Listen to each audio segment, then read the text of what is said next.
Today I need to talk to you about something very serious and incredibly troubling. You might have seen that this weekend over Twitter the hashtag YouTube is over party was trending. And this is in response to the news that YouTube's restricted mode is actually filtering out a lot of LGBT content that is completely innocuous for no other reason other than it is LGBT. Now this is nothing new apparently, this has been going on a while, this restricted mode that does this. Basically anything it deems as not family friendly, as being of mature content, if the filter is on, it'll block things out. But then a few LGBT creators were noticing how much of their content was missing when this filter button is on. And this is just absolutely outrageous. I immediately on seeing this had to look at my own channel with the restricted mode button on, and over half of my content goes, probably more like 3/4 of my content goes. Now it gets rid of my top surgery playlist and my lower surgery playlist, which I can kind of understand because it's surgery related, but I don't film anything gory in all of those. The top surgery diary is just literally my reveal videos and my ongoing healings that you can see the progression of the scars. Now I would argue that a young trans person in wanting to see their future would like to see those videos, but apparently my chest is not family friendly. But this then begs the question, how come all of the music videos that are out there have got half naked men and women and that's okay? Maybe it's just that LGBT half naked people aren't okay. So let's just say we can understand that YouTube might want to filter out any surgery videos just in case. Fair enough, if that's what it wants to do. But if I look at what videos are affected on my channel, the videos that are gone are the ones like how I knew I was trans, coping when you know you're trans, how you come out, what is gender dysphoria, how to cope with gender dysphoria, managing your mental health around being trans. All of this stuff, gone. Basically, all of the support videos around being trans that I've uploaded where I've shared my own experience of coming out and how I've coped with waiting times, all of these videos on the restricted mode are gone, which makes no logical sense whatsoever. There is nothing in those videos that I would say is not family friendly. I don't understand that at all. Why is that being restricted and is seen as not family friendly or not for mature content? It boggles my brain.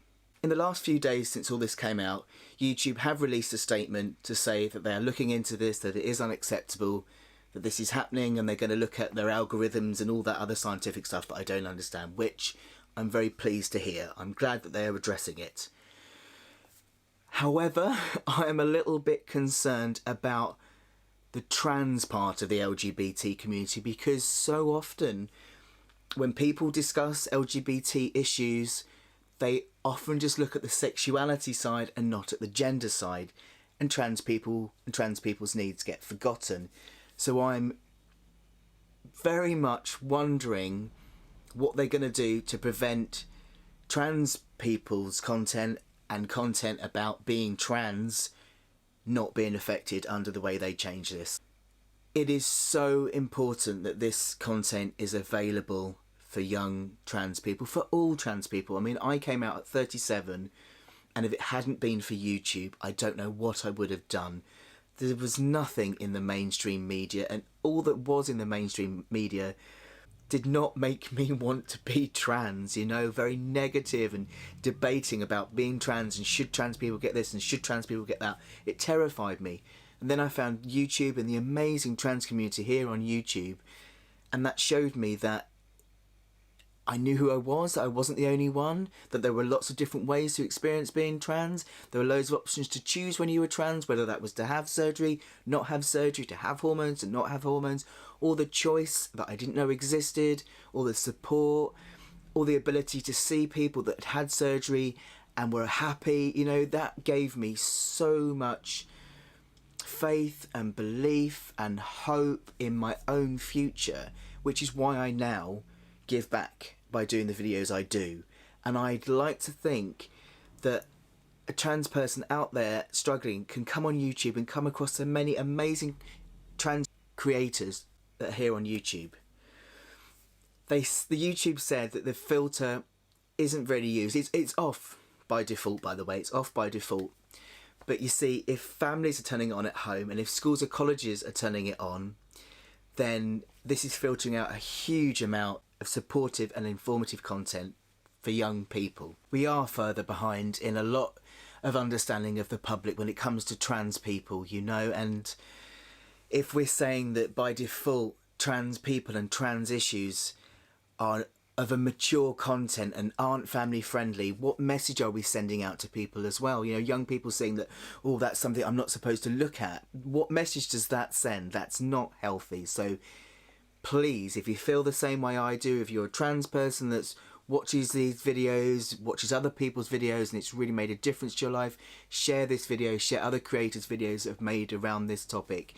Talk about it, share about it. Let's just make sure that YouTube does not forget that although we are part of the LGBT community, we are different in the sense that it's about our gender that's very different.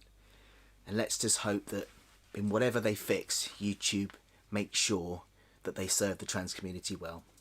Thanks for watching, everybody. Take care of yourselves. Bye-bye.